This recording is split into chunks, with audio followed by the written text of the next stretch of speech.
Hi, Misha here, and one thing I tend to Google, well, usually eBay and Amazon, from time to time is space models. They're very hard to find, especially once you get outside of things like the space shuttle, maybe Apollo, that kind of thing. That's why it's been a challenge to find an International Space Station that's actually accurate. That's a story for another day. While I was at the cabin, just kind of scrolling around after a day of being too tired to do much else, but before going to bed, I stumbled across one of those no-name companies from China that was selling, well, not US, not Russian, but rather Chinese space models.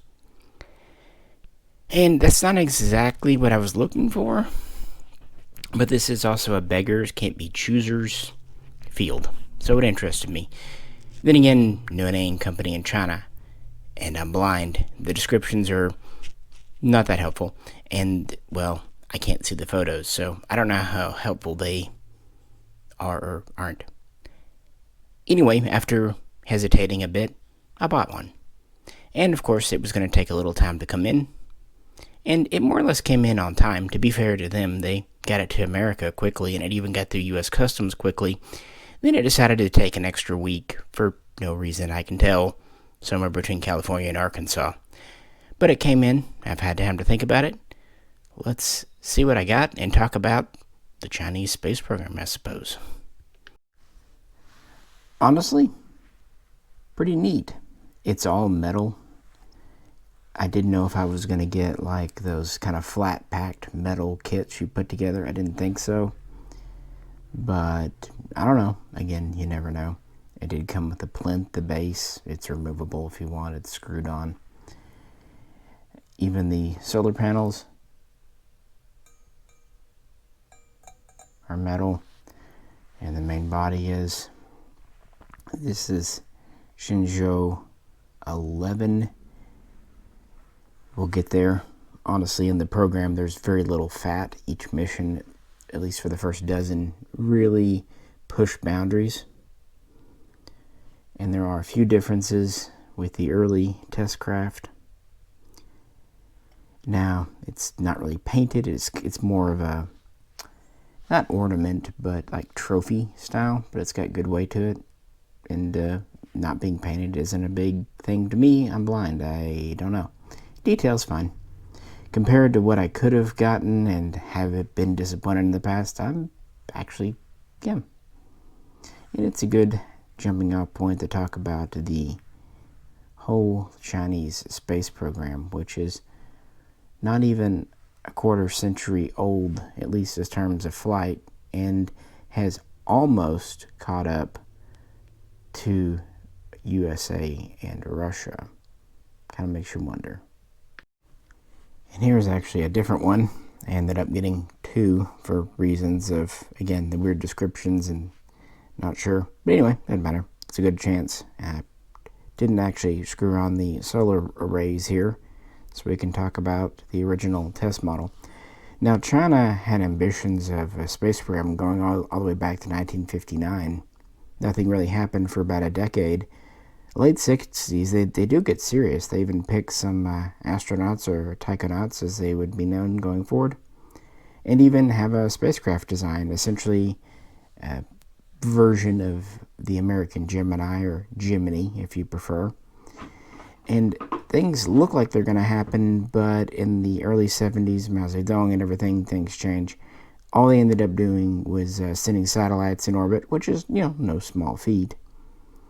But things would have to rest, and as we've mentioned in recent videos, even on the main channel, the 70s were a time of turmoil in the Communist Chinese Party and people in general, and yeah, a lot of suffering besides.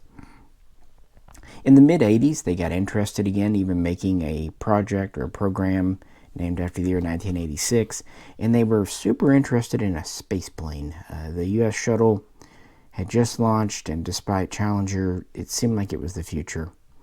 They did a lot of kind of design concepting and really analyzing what they wanted to do, a lot of brainstorming, and with them getting closer with the West and relations with the Soviets kind of it seemed like the way. But again, aside from thinking about it, not a whole lot happened until after the end of the Cold War with Project 921, named for the year 1992. That September, the program that they're still really working off of today was officially accepted, and 3 phases were outlined. And in this video, we'll talk about essentially phase 1, the design, development, and early testing of the Shenzhou, or Heavenly Boat as I prefer. Okay, it's actually considered to be like the divine ship, vessel. I still think boat's kind of a funny translation. It goes into poetry. But actually that name would not appear for about a decade. Early on it was very military project style until, times change. So if this looks similar to Soyuz, there's a good reason for that. By the way, these are in 180 scale, so not quite 172 or 176 that I mostly do, but close enough unless you put them side by side. And they are pretty much all metal. Yeah. Anyway, so they start talking with Russia after the end of the Soviets. Things are a little easier for them. And in 1995, they actually purchased a technology package for Soyuz. And they also would end up purchasing the Orlan spacesuit and get training and whatnot with Russia, which would be ongoing through at least the year 2000. So when it looks like Soyuz, that's not exactly just a outright rip-off copy. Russia was involved in it. But it is different. Now, it has 3 main modules, just like Soyuz. It has the service module in the rear, the return module, the cabin, and the orbital module.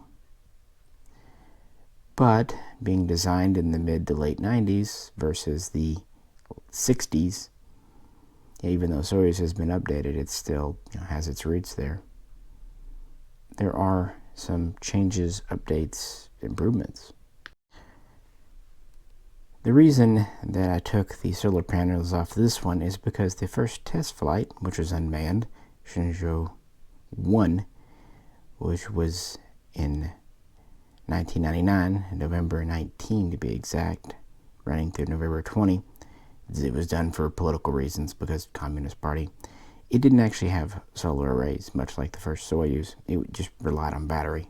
It would actually be up for 21 hours, orbiting over a dozen times. But again, no one on board. The craft, quite interesting. Service module had traditional engines, battery, later solar power as well. And it was about 3 meters long, and at its widest about 2.8 meters. And it weighed roughly 3,000 kilograms. Moving up the return module, the cabin was about 2.5 by 2.5 meters. And it actually weighed more at over 3,200 kilograms, and a lot of that, nearly 500, was the heat shield. And then that docked to the orbital module, which was a little bit slimmer at about 2.25 meters, but also a little bit longer at about 2.8. And of course, the service and orbital would not return to Earth. And this made it a little bit larger than Soyuz at about 9.25 meters in length, depending on exactly the payload at the nose. And, at its widest point, 2.8, but on average, 2.5 to 2.25 meters. And average launch weight was a little over 7,800 kilograms, although some sources report they could get up to over 8,000. And that was thanks to the Long March CZ-2F rocket, which actually can trace its origins back to the 2E, which itself kind of goes all the way back to the 70s, where they finally had a low Earth orbit. By the way, the CZ-2 is, I believe, still the only man-rated rocket in China, but we're going to talk about rockets maybe in a different video. So I mentioned that Shenzhou 1 was a successful test flight, battery powered, not much going on. The next launch would wait. They have a plan. They're hoping it in the beginning to have a man in orbit by the year 2002 and to go on to the next phases by 2010. They're already a little behind schedule, but not too bad. The second unmanned test flight was in January of 2001. We did have living organisms on board, a monkey and a few other things like a rabbit or something and a dog. I hope they had their own cages, otherwise that would have been an interesting free-for-all. And the mission launched okay. Unfortunately, the parachute failed to open, a la Soyuz 1, sadly. And, the capsule sort of survived. I mean, it didn't completely burn up, but it kind of split open and caught fire, something that they were very happy to not share with the world, because, again, communism. So this would, cause pushing things forward. And then with the third test flight in March of 2002, more systems were available. Yeah, the first one, even the second one, didn't have full power going on, but with the third one, we're almost there. Let's put it on the spinny thing. Yeah, now we have solar arrays from the service module. They expand out to about 17 meters. And originally, you would have seen also a smaller set, about 10 meters in width, on the orbital module. They would be removed by Shenzhou 8. We'll get there. And this would actually generate more power than Soyuz had as well. Nearly double, at least 50% more, depending on exactly the configuration. I should also mention that, this is heavier than Soyuz, but not by as much as you'd think, because it was built with more alloys and composites. It was also built with newer technology, cameras instead of a periscope for docking, for example. Obviously newer computer systems, and the solar arrays were much more efficient. Now, these aren't the truly flexible ones we'll see later on. These are kind of the semi-rigid type, but still much more advanced. For example, they could rotate to face the sun, whereas on Soyuz they're pretty well fixed. So that helped just be more efficient, like I said, depending on the exact mission. Now, with the third test flight, they were pretty much fully operational as far as all that goes. They wanted to test the tracking systems and just kind of get there. They also, on the rocket itself, tested the launch escape system, something that obviously the human-rated would need.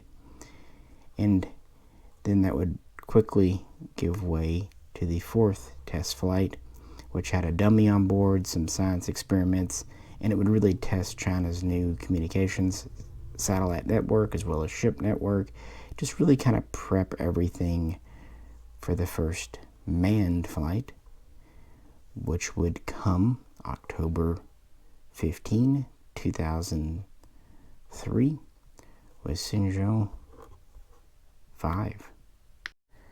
Lieutenant Colonel Yang Liwei became China's first man in space, their first taikonaut, as they call him, or taikonaut. I've seen a few people say, but yeah. And definitely should be made history. I will say that at this point, it's still kind of shifting between Project 921 and the Shenzhou name, although afterwards the Shenzhou name will become much more prominent because China's Manned Space Agency, CMSA, starts actively getting the public involved. But not in the beginning. They actually didn't even tell anyone that this fifth flight was manned, and that was intentional because, again, communism. They only let folks know after he was successfully back on Earth. The mission went pretty well. He was up for roughly a day. Now, he was wearing a pressurized spacesuit the whole time because of tests, so he wasn't getting much out of his couch. Meals were basic, and toiletries even more basic, although at least he had more than poor Al Shepard did. And about the only thing you can say, the ship performed well. Landing was a bit rough. Keep in mind, just like with Soyuz, Shenzhou does a landing, so using retro rockets, and the colonel did get a little bruised up, nothing too bad, and would go on to be quite a famous and politically and propaganda advantageous figure in the space program. So they were pretty well on target. They're only slipping by about a year at this point. They had their first man in space. They originally were just going to do 2 unmanned test flights, but after the second one had some issues and they needed to test some other things, they ended up doing 4. And what we're going to see here, they're playing catch up. And each flight, even though there's a pretty good delay between them, there's no fat, there's no secondary. It's okay, each time they're going to do something new.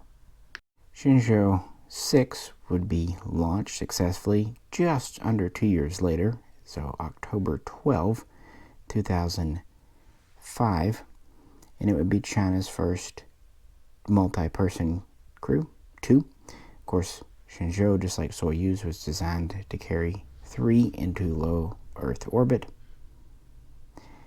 And it doesn't quite look like this one because of the kind of different goals of our Project 921. Let's bring this back out. And these guys obviously could not wear their suits the whole time because the mission was meant to be over 5 days. So multi-crew, multi-day mission. So part of it's just testing endurance. Part of it is testing the new orbital module. Shenzhou 5 really wasn't able to do much with it. These have the androgynous docking clamps on them. The original missions did not. They had the small solar arrays, and they had usually science payloads or maybe spy satellites hooked on the top. Even though this looks very much like Soyuz, it's actually one of the areas of good progress. Inside, it's a little bit bigger. It's about 8 cubic meters pressurized versus just about 5 in the Soyuz. And then the actual habitable, middle of the area, not taken up by equipment, is roughly half that, about 4, versus about 2.5 in Soyuz. Because in this orbital module, there's some science room, some cooking facilities, a toilet or space toilet, and whatever else. So of course that's jarred up. Should also mention that the return module, a little more roomy than Soyuz. It's about 6 cubic meters versus around 4 on Soyuz. Although because of equipment and just everything else going on, roughly speaking, not counting the couches and everything in there, the actual moving around space is about the same in each, about 2.5. But with the more room in the orbital, and it's not just more room, it's more capable as well. In fact, it was capable of being detached. Now, of course, on Soyuz, it would be detached and it would immediately depressurize because it didn't have its own hatch and burn up. It wouldn't go anywhere. But with the Shenzhou, partially because it had its own power supply and solar arrays, but also had its own internal hatch, it could be detached and left in orbit as effectively as satellite. And they actually would do this with number 5, leaving it in orbit and keeping communications for 6 months. It gives some interesting things. In fact, other craft could dock with it, or it could be left behind docked for something else. It was just a more flexible thing, and while it wasn't exactly reusable, at least it could be extended over past the mission duration, and they demonstrated that quite successfully. And, well, the flight went quite well. After Shenzhou 6, we would have another long delay till we finally get to Shenzhou 7. That would be in September of 2008. And this would be the first 3-person crew. and it would be China's first spacewalk. And they would actually use the orbital module that had been tested on Shenzhou 6 there as an airlock. So one would stay behind in the return module, close the hatch, and then two would be in spacesuits in the orbital. One actually was wearing a Russian-made Orlan suit, and the other was wearing a Chinese-made Orlan suit. Yeah, they copied it. Did they improve it? Yeah, maybe. Just newer techniques, or at least more cost-effective. There's kind of a quality thing all its own. And with that success, well, we're actually getting to this style with Shenzhou 8. And it would be unmanned, but it would be the first in this configuration. Now, they would drop the solar arrays on the orbital module and add the Chinese docking system, very much based on the international standard on the International Space Station, whereas Soyuz would have had the old probe and drogue up here. This is the clamp style, and it gives an opening of over 30 inches. Not the widest in the world, not as wide as the common berthing mechanism that the West uses, but still more modern than what Russia's using. And that was because with Shenzhou 7, Phase 1 was complete. Shenzhou 8 would begin the start of Phase 2 and China's ambitions in space. Keep in mind that the Russian and American space programs, after this initial getting there, the goal was to go to the moon. And that wasn't China's goal at the time. They saw what had worked, what had not worked, and they were playing catch up. So next time we'll talk about Shenzhou 11 and first efforts in orbit. And also why in 2011 America kind of forced China's hand